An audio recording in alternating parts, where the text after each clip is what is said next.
महान है। सत्वज्ञ ऐसे धीर को सब हानि लाभ समान है।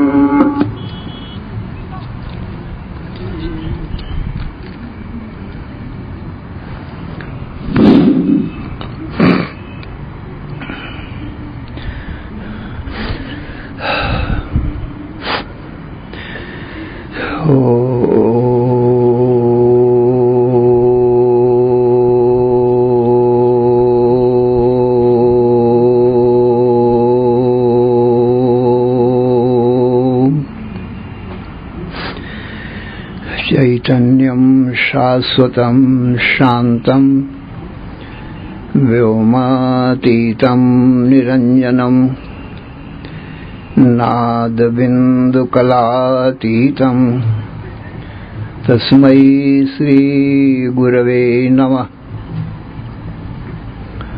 सर्वश्रुतिशिरोरत्नं विराजितपदाम्बुजं वेदान्ताम्बुजमार्तण्डं तस्मै श्रीगुरवे नमः।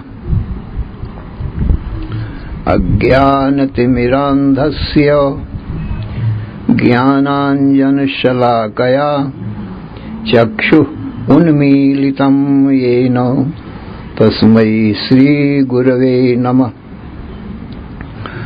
अखण्डानन्दबोधाय शिष्यसन्तापहारिणे सच्चिदानन्दरूपाय रामाय गुरवे नमः। अखण्डमण्डलाकारं व्याप्तं येन चराचरं तत्पदं दर्शितं येन तस्मै श्रीगुरवे नमः।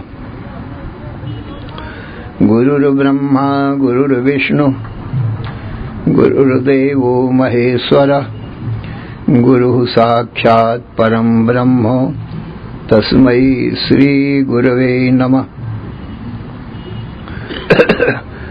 न गुरोः अधिकं तत्त्वं न गुरोः अधिकं परं गुरोः परतरं नास्ति तस्मात् सम्पूज्यते गुरो।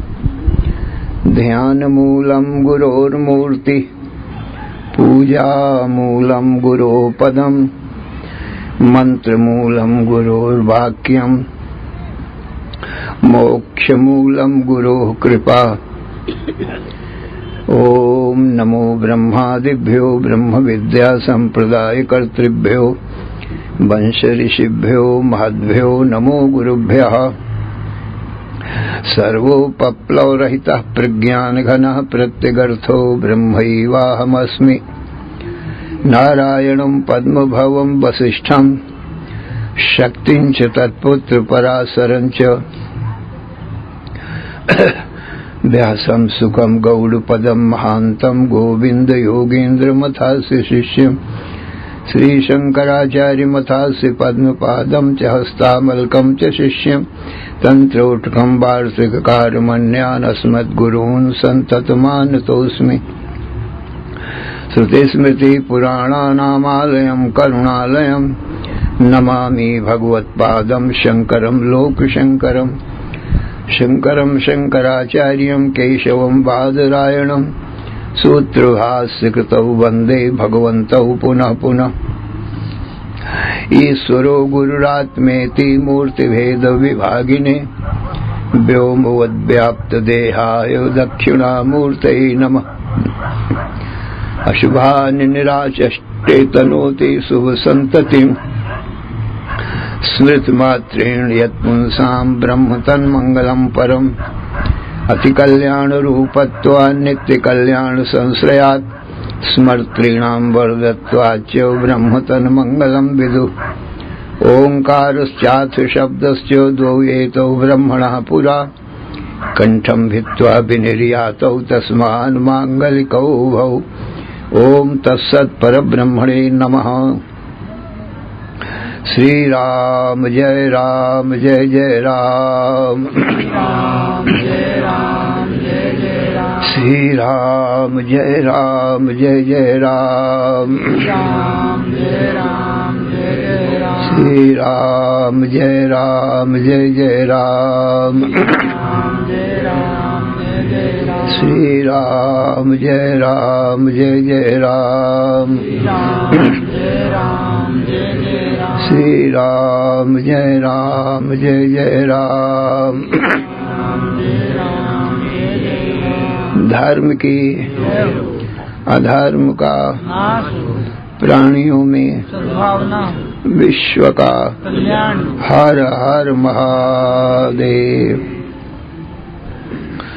शरण शरण कारण करुण करुणा वरुणालय, कर्तुम अकर्तुम अन्यथा कर्तुम समर्थ, नित्य शुद्ध बुद्ध मुक्त स्वरूप, अनंत कोटि ब्रह्मांड नायक, परात्पर पूर्णतम पुरुषोत्तम परब्रह्म, सच्चिदानंद घन सर्वज्ञ सर्वशक्तिमान, सर्वाधार सर्वाधिष्ठान भगवान श्री रामचंद्र जी से हनुमान जी ने हाथ जोड़कर प्रार्थना किया, हे भगवान मुझे वह तत्व बताओ जिससे आत्यंतिक दुखों की निवृत्ति, नित्य सुख शांति की प्राप्ति हो, मृत्यु की निवृत्ति और अमृतत्व की प्राप्ति हो।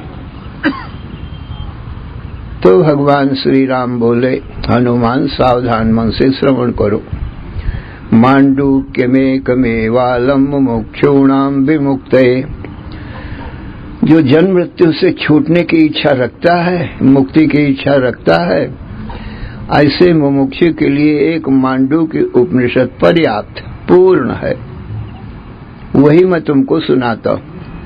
सो सावधान मन से सुनो, मनन करो, निधिध्यासन करो, सुन करके उसकी आवृत्ति करो जिसमें भूल न जाए, जिसमें ये ज्ञान बहुत पक्का हो जाए, इसलिए इसको भूलना नहीं। तो भगवान बोले, ओम इत्ते तदक्षरमिदं सर्वं तस्योपव्याख्यानं भूतं भवोद्भविष्यत् इति सर्वं ओंकार एव, यच्चान्यत्र कालातीतं तदप्योंकार एव, सर्वं हि तद्ब्रह्मो अयमात्मा ब्रह्म सोऽयमात्मा चतुष्पाद। हे हनुमान, ये चराचर जगत ओंकार का ही स्वरूप है, उसी का विस्तार है ओंकार का ही। भूत भविष्य वर्तमान तीनों काल भी ओंकार है, और जो त्रिकालातीत है वो भी ओंकार है। और सर्वम ही तद ब्रह्म, निश्चय ही ये सब ब्रह्म ही है। ओंकार ब्रह्म का ही नाम है, तो ये सब ब्रह्म का ही स्वरूप है। और अयम आत्मा ब्रह्म, हमारा तुम्हारा जो आत्मा है, स्वरूप है, वो भी ब्रह्म ही है। और सो अयम आत्मा, सो माने वह जो ब्रह्म है वो हमारी तुम्हारी ये आत्मा ही है। सोएम आत्मा चतुष्पाद, सो परमात्मा अथवा हमारा तुम्हारा आत्मा चतुष्पाद माने चार पाद वाला है, चार चरण है उसके। सो प्रथम पाद की बात सुनो। जागरित स्थानो बहि प्रज्ञा सप्तांगे एकोनविंशति मुखः स्थूल भुक् वैश्वानरः प्रथम पादः। प्रथम पाद बताते हैं अपनी आत्मा का, हमारी तुम्हारे आत्मा का हमारा तुम्हारा ही पहला स्वरूप क्या है। चार पाद बताएंगे, चार रूप हमारी तुम्हारी आत्मा या परमात्मा के हैं। आत्मा परमात्मा को तो पहले ही एकत्व बता दिया है, अयम आत्मा ब्रह्मो सो अयम आत्मा। फिर चतुष्पाद बताते, चार पाद। तो जागृत स्थानों, पहले पाद का स्थान जागृत, ये जागृत अवस्था जो इस समय देख रहे हैं हम। बहि प्रज्ञा, और इसमें बहि प्रज्ञा माने बाह्य ज्ञान होता है।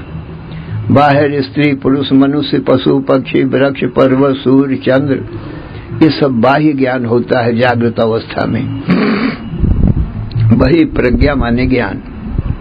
सप्तांग और सातों लोक ही उसके अंग हैं। एकोनविंशति मुखा, और 19 मुख हैं, 5 ज्ञानेन्द्रीय, 5 कर्मेंद्रीय, 5 प्राण, मन बुद्धि चित्त अहंकार, ये 19 मुख हैं। इन्हीं के द्वारा सब कर्म और सब व्यवहार होता है ये जागृत अवस्था में। 19 मुख का स्थूल भूख और स्थूल भोग है इस जागृत अवस्था में। वैश्वानर, और वैश्वानर नाम है इसका पहले चरण का। प्रथम पादः, यही परमात्मा अथवा हमारी आत्मा का पहला चरण है। तो इस समय जागृत में हमारा तुम्हारा नाम सज्जनों वैश्वानर है, विश्व भी इसको कहते हैं। अब दूसरा पाद बताते हैं। स्वप्न स्थान स्वप्न स्थानोन्तः प्रज्ञा सप्तांग 19 मुखा प्रविविक्त भूतैषु द्वितीया पादा। कहते हैं स्वप्न उसका स्थान है और अंतः प्रज्ञ है। केवल अंतःकरण के भीतर सारा संसार दिखाई पड़ता है, बाहर नहीं, अंतःकरण के भीतर ही, मन में ही सब कुछ दिखाई पड़ता है। अंतः प्रज्ञा, उस सारा ज्ञान अंदर ही है। सप्तांग 19 मुखा, जागृत के समान ही है 7 अंग और 19 मुख। प्रविविक्त भूख, और स्वप्नावस्था का जो भोग है वो भी सूक्ष्म है। जागृत में तो स्थूल भोग है और स्वप्न में केवल सूक्ष्म भोग है, प्रतीति मात्र। तेजसो द्वितीय पादा, और दूसरे पाद का नाम तेजस है। तो सज्जनों, स्वप्न में हमारा तुम्हारा नाम तेजस होता है और स्वप्न के सुख दुख हम सूक्ष्म रूप से भोगते हैं, स्वप्न के अभिमानी होते हैं। अब तृतीय पाद बताते हैं। यत्र सुप्तो न कंचन कामम कामयते न कंचन स्वप्नम पश्यति तत्सुसुप्तम। जहां पर सोया हुआ पुरुष न तो कुछ स्वप्न देखता है और न ही जागृत देखता है, उसको सुसुप्ति अवस्था कहते हैं सज्जनों। तो सुसुप्त स्थान एक ही भूता, सुसुप्ति ही उसका तीसरे पाद का स्थान है। एक ही भूता, जागृत स्वप्न का संसार एक रूप हो जाता है। माने वहां स्त्री पुरुष मनुष्य पशु पक्षी वृक्ष पर्वत सूर्य चंद्र आदि जागृत के या स्वप्न के कोई अलग अलग होते ही नहीं है, सब एक में ही लय हो जाते हैं, मिल जाते हैं। जिससे घटमट नष्ट हो जाए तो सब एक प्रसिद्धि रूप हो जाते हैं। आभूषण सब एक रूप हो जाए तो केवल सुवर्ण रूप हो जाएंगे, अलग अलग नहीं रहेंगे, दिखाई नहीं पड़ेंगे।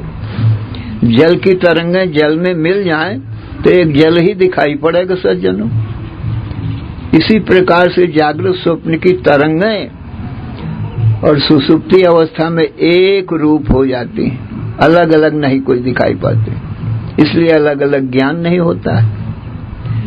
प्रज्ञान घन, जो अलग अलग ज्ञान था वो घनीभूत हो जाता है, क्योंकि अलग अलग कोई रह ही नहीं जाता है। घोर अज्ञान अंधकार ही रहता है सुसुप्ति में, गाढ़ निद्रा में। सुसुप्त स्थान एक ही भूता प्रज्ञान घना एव आनंदमयो ही आनंद भूख। और सुसुप्ति अवस्था में सज्जनों आनंदमय अवस्था होती है, आनंद की ही प्रचुरता होती है, आनंद का ही भोग होता है, क्योंकि दुख तो है नहीं। दुख और सुख जो होता है ये जागृत या स्वप्न तक ही रहता है, ये मानस है सज्जनों। बुभुक्षा च पिपासा च प्राणस्य, और सुख दुख मनसा स्मृतौ, सुख दुख मन के धर्म है, भूख प्यास प्राणों के धर्म है, और जन्म मरण ये स्थूल देह का धर्म है।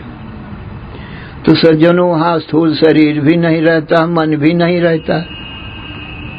तो स्थूल शरीर के जो दुख होते हैं, रोग बीमारी, स्थूल शरीर के न रहने से वे होते नहीं, और मन भी वहां लय हो गया सुसुप्ति में, मन भी नहीं है। इसलिए काम क्रोध लोभ मोह से जो दुख हुआ करते हैं, चिंता फिकर आदि, जब मन ही नहीं है तो मानस दुख भी नहीं होंगे सज्जनों। इसलिए तीसरे पाद में न तन है न मन है, इसलिए आनंदमयो ही आनंद भोग, आनंद का ही केवल भोग होता है सुसुप्ति अवस्था में सज्जनों। कोई भक्त कहता है, नींद जब तू कभी आती है, जी की बेचैनी जाती है। राजा रंक न मन में धरती, सब पर कृपा बराबर करती। कंकड़ फूल सेज बन जाते, जब तेरे डेरे डल जाते। या देवी सर्वभूतेषु निद्रा रूपेण संस्थिता, नमस्तस्यै नमस्तस्यै नमस्तस्यै नमो नमः। ये जगत माता निद्रा देवी है। निद्रा देवी के पास में सुख रूप ही दूध है। अपने सभी पुत्रों को, मनुष्यों को, पशु पक्षियों को, सबको, देवदानों मानव को ये सुख रूपी दूध ही पिलाती है। अपनी गोद में सुला लेती है सबको। निद्रा माता की गोद में सोया हुआ राजा हो चाहे रंक हो, उसके लिए सब बराबर है। राजा रंक न मन में धरती, सब पर कृपा बराबर करती। सबके ऊपर निद्रा माता की दया कृपा बराबर ही होती है। कथा है, कोई महात्मा गंगा सागर तीर्थ के यात्रा के लिए गए थे, पर वहां से जब चले तो गंगा के किनारे किनारे पद यात्रा करते हुए गंगोत्री के लिए चले। रास्ते में काशी नगरी आई तो सायंकाल हो गया, तो गंगा के किनारे एक वृक्ष के नीचे सो गए। वो दिन भर चलते थे, दोपहर जब कभी होती किसी गांव में जाकर भिक्षा मांग के खा लेते थे, और वृक्ष के नीचे ही सो जाते थे, कहीं गांव बस्ती में नहीं जाया करते थे। और केवल उनके पास में एक चादर था और कोई कपड़े भी नहीं थे। तो सज्जनों, जब काशी में शाम हो गई तो गंगा के किनारे एक वृक्ष के नीचे आसन लगा लिए और बस अपने आत्म तत्व का, ब्रह्म तत्व का ध्यान चिंतन करने लगे। प्रातः काल हुआ तो गंगा जी में स्नान किए और स्नान करके गंगा के किनारे ही आसन लगा करके बैठ गए और अपना ब्रह्म का ही ध्यान चिंतन करने लगे। अपने आनंद मगन है अपने आत्म चिंतन में।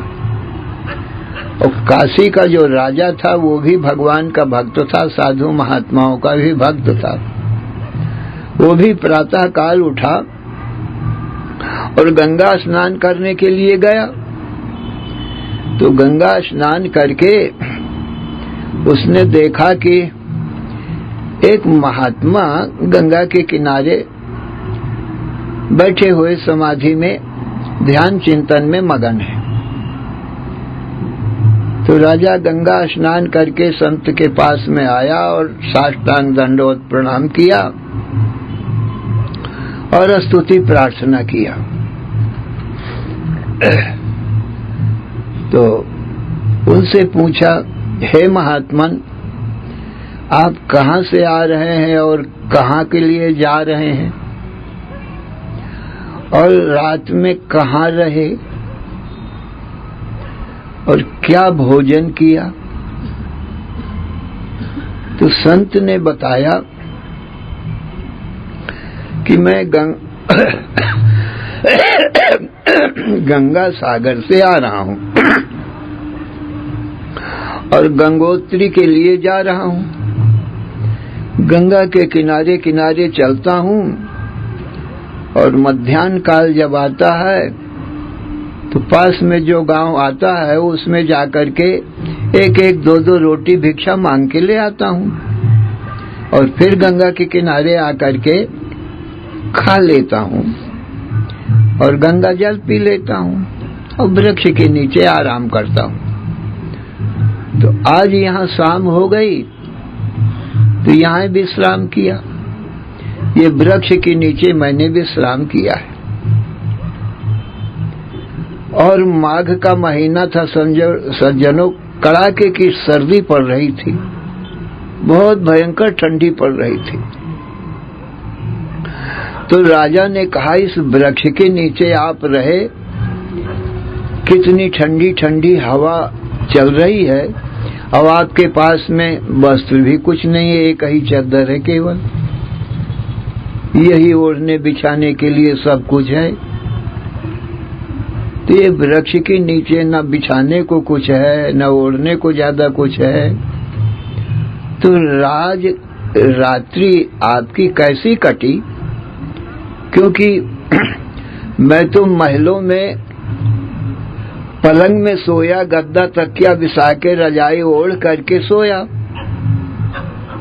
तो रात्रि में मुझे भी ठंडी का अनुभव हुआ। और जो महल है, मकान है, चारों तरफ से हवा की भी रोक है और वस्त्र भी बहुत है। और आपके ये वृक्ष के नीचे कोई हवा की वो रोक नहीं है, चारों तरफ से खुला है, न कुछ बिछाने को है न ज्यादा कुछ ओढ़ने को है। तो आपकी रात फिर कैसी कटी? तो महात्मा ने कहा राजन, कुछ तेरी जैसी कुछ तुझसे अच्छी। राजा ने कहा महाराज मैं समझा नहीं, मेरी जैसी कैसी कटी? अरे मेरे यहाँ तो सब साधन है ठंडी के रोकने का, और आप ये वृक्ष के नीचे कोई साधन नहीं है ठंडी के रोकने का, हवा के रोकने का, न ओढ़ने बिछाने को। तो मेरी जैसी रात आप सुख की नींद कैसे सोए होगे रात भर? और फिर आप ये कहते हो कुछ मुझसे भी अच्छी भी थी। ये मेरी समझ में नहीं आया। तो महात्मा ने कहा अच्छा समझ लो, मैं बताता हूं। महात्मा ने कहा राजन, रात्रि में जब तू और मैं सो गए, गाढ़ निद्रा की गोद, निद्रा माता की गोद में चले गए, वो हमारी तेरी रात बराबर की बीती।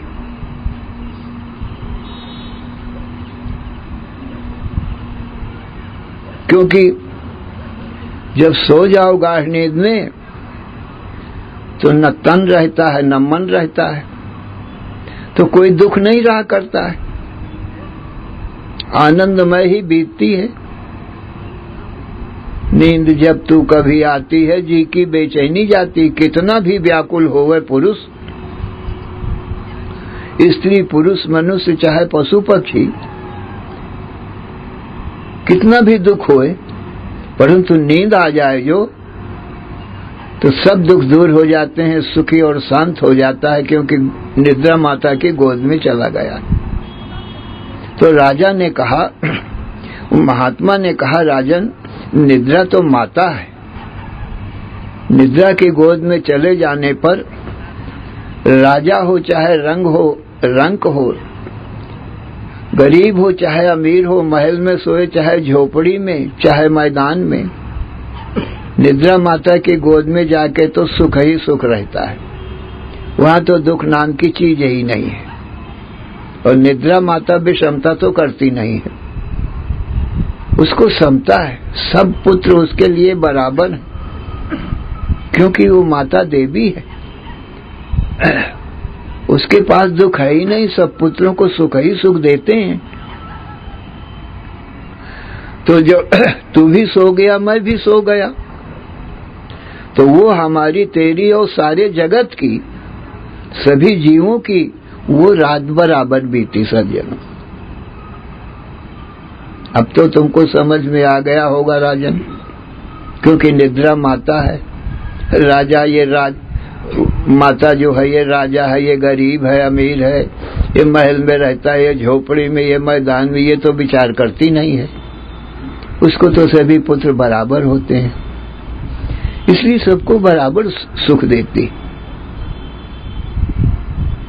तो अब तो समझ गए होंगे, निद्रा वाली जो रात है वो सबके लिए बराबर रही, मेरे लिए, तेरे लिए और सबके लिए। अब राजा ने कहा मुझसे भी अच्छी आपने बताया बीती है रात। कहा वो जागरण की रात, जब तू जागता रहा और मैं भी जागता रहा, तो वो जागने वाली जो रात है वो मेरी तेरी से अच्छी बीती। कैसे? कहा जब तक तू जागता रहा तो विषय चिंतन करता रहा, पत्नी पुत्र परिवार का चिंतन करता रहा, और इसके आगे ये सारी प्रजा तू पुत्र के समान मानता है। राजा के लिए पुत्र के समान होती सारी प्रजा, तो सारे प्रजा के सुख दुख का भी तुझे चिंतन करना पड़ा, और अपने निजी पत्नी पुत्र परिवार का भी तू चिंतन करता रहा। तो जागने वाली जो रात है चिंता के कारण तेरी दुखमयी रही, क्योंकि चिंता से दुख ही होता है। अब देखो सज्जनों, परिवार में भी कोई रोगी है, कोई दुखी है, और कोई प्रजा में भी कोई लंगड़ा है, लूला है, कोई दुखी है, कोई सुखी है। अब राजा को अपना सुख दुख तो होता ही, अपना बीमार होवे, दुखी होवे तो अपना भी दुख होता है, परंतु स्त्री पुत्र यदि दुखी होवे तो सज्जनों पिता होने के नाते उसको अपने पत्नी पुत्र परिवार का भी दुख होता है, और जो राजा होता है उसको प्रजा के दुख का भी दुख होता है। तो जागृत की जो रात है, पत्नी पुत्र परिवार की चिंता और प्रजा की चिंता के कारण तो दुखी रहा, और जागृत वाली जो रात है वो मेरी सुखमयी बीती। कैसे? कहा मैं भगवान का, परमात्मा का, आत्मा का ध्यान चिंतन करता रहा, तो परमात्मा में तो दुख का लेस भी नहीं है, वो सच्चित आनंद स्वरूप है। तो आनंद स्वरूप परमात्मा का ध्यान करता रहा, इसलिए जागृत की रात मेरी उस समाधि में बीती। भगवान का ध्यान करना और भगवान के आनंद में मगन हो जाना सो समाधि है। तो जागृत वाली रात मेरी तेरी से अच्छी बीती। चिंता चिता द्वयोर मध्ये चिंतायाति गरीयसी चिता दहति निर्जीवम चिंता दहति सजीवितम। राजन, चिंता और चिता ये दो बहन हैं। इन दोनों में चिंता बड़ी बहन है, चिता छोटी बहन है, और इन दोनों के काम भी बड़े छोटे हैं। चिता छोटी है, उसका छोटा काम है। क्यों? जब मनुष्य मर जाता है तो चिता उस मुर्दे को जलाती है, निर्जीव को जलाती है, जीवित को नहीं जलाती है। चिता दहति निर्जीवम, और जो चिंता है वो बड़ी बहन है। चिंता दहति सजीवितम, चिंता तो जीवित प्राणी को जलाती रहती है। चिंता की आग में वो जलता रहता है, रात दिन जलता रहता है। चिंता में एक बिंदी ज्यादा है, ची के ऊपर जो बिंदी है वो ज्यादा है, और चिता में बिंदी नहीं है। यही बड़ा छोटापन है। तो चिता इसीलिए छोटी बहन है कि वो मुर्दे को जलाती है और चिंता जीवित को जलाती है। तो तू तो चिंता की आग में जलता रहा और मैं सच्चिदानंद भगवान के ध्यान में मगन रहा। इसलिए मैं समाधि का आनंद, भगवान का, ब्रह्मानंद का अनुभव करता रहा। तो इसलिए जागृत वाली जो रात है वो मेरी तेरे से अच्छी बीती। अब समझ गए होगे राजन, क्योंकि भगवान में दुख का तो लेस नहीं है, वो आनंद ही आनंद है, सुख ही स्वरूप है। और ये जो संसार है दुखालय में शाश्वतम, भगवान कृष्ण ने कहा है ये संसार तो दुख का समुद्र है और मृत्यु का समुद्र है।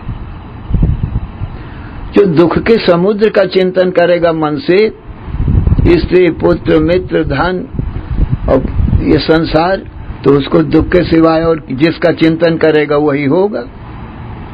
और मृत्यु का भरा, मृत्यु से भरा है ये संसार, तो मृत्यु होगी उसको। और जो भगवान का ध्यान चिंतन करेगा, भगवान की मृत्यु तो होती नहीं है, वो तो अमृत रूप है, इसलिए उसकी मृत्यु नहीं होती जो भगवान का भजन ध्यान चिंतन करता है। और दुख नहीं है भगवान में, सुख ही सुख है, आनंद ही आनंद है, इसलिए भगवत भक्त को दुख नहीं होता है। तो न मृत्यु होती है न दुख होता है। इसलिए जागृत की जो रात्रि है वो मेरे तेरे से अच्छी बीती। तो सज्जनों, जो भी भगवान का भजन करता है, और रात्रि में तो निद्रा में तो स्वभाव से ही सज्जनों सब दुख दूर हो जाते हैं।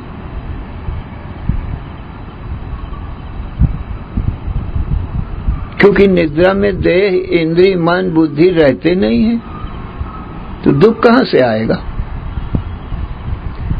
इसलिए श्रुति भगवती कहती है हमारा तुम्हारा जीवों का, आत्माओं का ये तीसरा चरण है सज्जनों।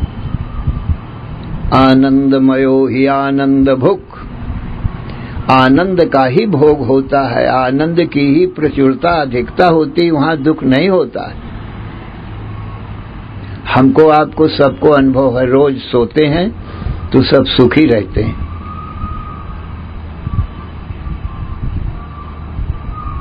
कितना भी दुख हो सब दूर हो जाता है, नींद भर आ जाए।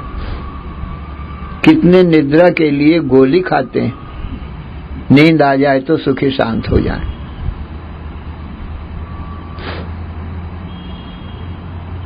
आनंदमयो ही आनंद भुक चेतो मुख प्राज्ञ स्थिति अपाता, चेतन ही मुख है वहां पर। हम अपनी आत्मा के द्वारा ही निद्रा के सुख को जानते हैं और निद्रा के अज्ञान को भी जानते हैं। निद्रा में घोर अज्ञान अंधकार रहता है, उसको भी हम ही देखते हैं क्योंकि चेतन है, और उस आनंद का अनुभव भी हम ही करते हैं।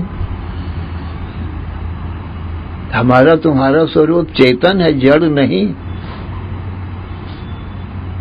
और निद्रा प्रकृति का स्वरूप है, माया का स्वरूप है, वो जड़ है, हम चेतन है। निद्रा हमको नहीं जानती है और हम निद्रा को जानते हैं। जब निद्रा से जागता है कोई भी जीव, मनुष्य, तो यही कहता है सुखम सुस्वापसम न किंचिद अवेदिशम।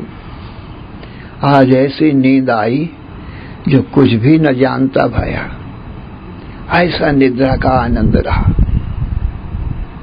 आनंदमय, एकदम आनंद मगन रहा। तो सुख का अनुभव होता है किसको? मुझी को, क्योंकि चेतन हूं ना, ज्ञान स्वरूप। चेतन नाम ज्ञान का है, मैं स्वभाव से ही ज्ञान, हम सब लोग आत्मा है, चेतन है, स्वभाव से ही ज्ञान स्वरूप है। जागृत का ज्ञान हम ही को होता है, स्वप्न का ज्ञान हम ही को होता है, सुसुप्ति का ज्ञान हम ही को होता है, क्योंकि ये तीनों माया की अवस्थाएं हैं। जागृत स्वप्न सुसुप्ति त्रय में तत् माया मात्रम, ये तीनों माया मात्र हैं सज्जनों, और हम सच्चित आनंद स्वरूप हैं सज्जनों। तो आनंदमयो ही आनंद भुक् चेतो मुख प्राज्ञ तृतीया पादः। सज्जनों, ये हमारा तुम्हारा सभी जीवों का तीसरा चरण है, तीसरा पाद है, तीसरा स्वरूप है। एस सर्वेश्वर। श्रुति कहती है इसी को सबका ईश्वर कहते हैं। एस सर्वज्ञ, और यही सर्वज्ञ है। प्राज्ञ जो सुसुप्ति का स्वामी है, वो हम ही तुम ही है सुसुप्ति के स्वामी, आत्मा ही के ये तीनों पाद हैं। एस सर्वेश्वर, एस सर्वज्ञ, एस अंतर्यामी, यही अंतर्यामी है। एस सर्वेश्वर, एस सर्व, एस अंतर्यामी, एस योनि सर्वस्य प्रभवाप्यो भूता नाम। प्रभव माने उत्पत्ति, अप्य माने लय, माने जगत की उत्पत्ति और प्रलय का यही योनि नाम कारण कहा जाता है। जगत की उत्पत्ति इसी से होती है और प्रलय भी इसी में होता है। तो ये जो प्राज्ञ है, आप लोग सब लोग अनुभव करते हैं कि सुसुप्ति अवस्था से ही संसार क्या है, जागृत और स्वप्न इतना ही संसार है सज्जनों। जागृत का यह स्थूल संसार है और स्वप्न का सूक्ष्म संसार है, और तो कोई संसार नाम की चीज नहीं है। संसार को तो ज्ञान नहीं है, हम आप तो जानते हैं जागृत स्वप्न को, हम आप ज्ञान स्वरूप। तो इसी को जागृत का स्थूल संसार, स्वप्न का सूक्ष्म संसार। सुसुप्ति में तो संसार रहता नहीं है, लय हो जाता है, और सुसुप्ति से ही उत्पन्न भी होता है। सुसुप्ति से स्वप्न हुआ सूक्ष्म संसार, स्वप्न देखते देखते हम आप जाग पड़ते हैं, जागृत का स्थूल संसार देखते हैं, और फिर जब सोने जाते हैं तो जागृत का संसार स्वप्न में लय हो जाता है। थोड़ी देर स्वप्न देखते हैं सूक्ष्म संसार, फिर स्वप्न भी निद्रा में लीन हो जाता है। तो ये संसार तो लीन हो गया न सुसुप्ति में। इसी को उत्पत्ति स्थिति प्रलय कहते हैं सज्जनों। स्वप्न में उत्पत्ति, जागृत में थोड़ी स्थिति और सुसुप्ति में भी प्रलय। 24 घंटे में जगत की उत्पत्ति स्थिति प्रलय सज्जनों हम आप देखते हैं। पर सज्जनों, हमारी तो उत्पत्ति प्रलय भई नहीं। यदि हमारी ही चेतन की दृष्टा की ही उत्पत्ति प्रलय होती तो इनको तीनों को देखता कौन?